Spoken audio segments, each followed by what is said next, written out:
गुरु पद्म संभव जहाँ को द्वितीय बुद्ध भाव में बुद्धिज्म को प्रसार करने सांगे से अनेक विचार को जोड़ी थे।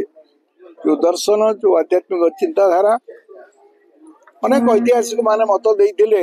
गुरु पद्म संभव ओडिशा जन्म नहीं एवं देहवसान उदयगिरी अच्छी कारण उदयगिरी गोटे तपभूमि ये से तपस्या कला बेली साधना करते जो साधना सिद्धि मिलता। एबे नुआ नुआ कथा बहुत कथा आसला जो माने गवेषक मानकर मत ओडिशा रे संबलपुर रे इंद्रभूति राजांकर से पालित पुत्र कहले भी जन्म सेठी हेतिला। 8 वर्ष बयस रे जे गोटे पद्म ऊपर बसिकरी ताकर साधना करुले नाम परिवर्तित होता पद्म संभव है। उदयगिरी पीठ जे कि जो बौद्ध विहार गोटे बौद्ध नहीं एकाधिक बौद्ध विहार अच्छी। उदयगिरी वैशिष्ट्य हूँ जो हीरक त्रिभुज भितर ये केन्द्र स्थल अवस्थित पहाड़ अच्छी नई पाखे अच्छी पानी भी अच्छी प्राकृतिक सौंदर्य मनोरमा जहाँ अन्न बौद्ध गिरी ना से भाव गुरुत्व से भाव तार विशेष थी कारण आ प्रति अधिक विकास कार्यक्रम को आगे नहीं हम। I'm feel so blessing that this is the first Guru Padmasambhava Monlam that ever have before.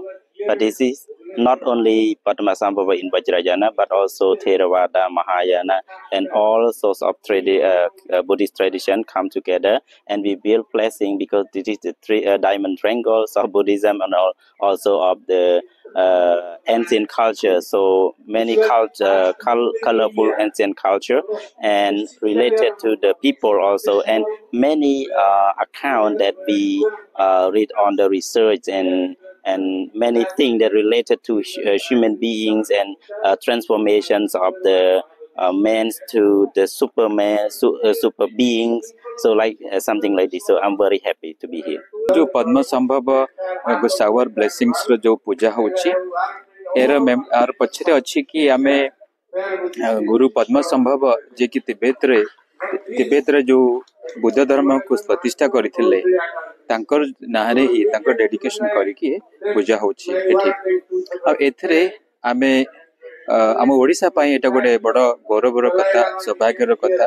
प्रशासन तरफ शांति श्रृंखला भाव से कि कार्यक्रम रही समस्त बंदोबस्त करूँ जो भाव में पुलिस प्रोटेक्शन ठू आरंभ कर पीआरआई मेंबर्स मानक आमर वॉलंटियर्स मानक समस्त को लगे आम व्यवस्था करा छड़ा आमर सफाई ट्रेनिंग ये सब जिनस ध्यान देचु सिक्यूरीटी अरेंजमेंट करूँ सब प्रकार व्यवस्था करमती प्रोग्राम सक्सेस कर जेहेतु से अतिथि लाइट ऑफ बुद्ध फाउंडेशन तरफ कार्यक्रम आम प्रशासन तरफ जहाँ सुविधा सुजोग आवश्यकता अच्छी आम जोगे आम अंचल गोटे गौरवर विषय जितेबले गोटे अंतर्जातीय सम्मेलन बुद्ध सम्मेलन होती देखुं प्राय 17टी देश विभिन्न 1700 भी 1500 पाखापाखि प्रतिनिधि आसी जो माने बुद्ध सन्यासी बौद्ध भिक्षु एवं बौद्ध अनुगामी माने आसी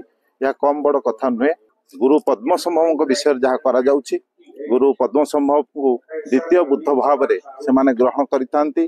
तिब्बत रे सर्वाधिक पूज्य उपासक होउछंती गुरु पद्म संभव जे कि जहाँ देहावसास आम ये अच्छी आम गौरवान्वित होगा उचित जे अंचल आम रोचे जो पवित्र गुरु पद्म संभव देहावसास अच्छी ये पीठर आहरी विकास या द्वारा हो पार यही सम्मेलन आयोजन हुआ। बुद्धिस्ट प्लेस रे एसबू करा द्वारा आमर डायमंड ट्रायंगल गुरुत्व बहुत बढ़ी सारा पृथ्वी रे शांति और सौहार्दपूर्ण बसवास आमको बहुत हेल्प कर गोटे आंतर्जातिक ख्याति संपन्न बौद्ध पीठ डायमंड ट्रायंगल उदयगिरी किंतु यार प्रमोशन दरकार थिला यार प्रमोशन या द्वारा हो पार बोलिकी अधिक आम आशा करूँ।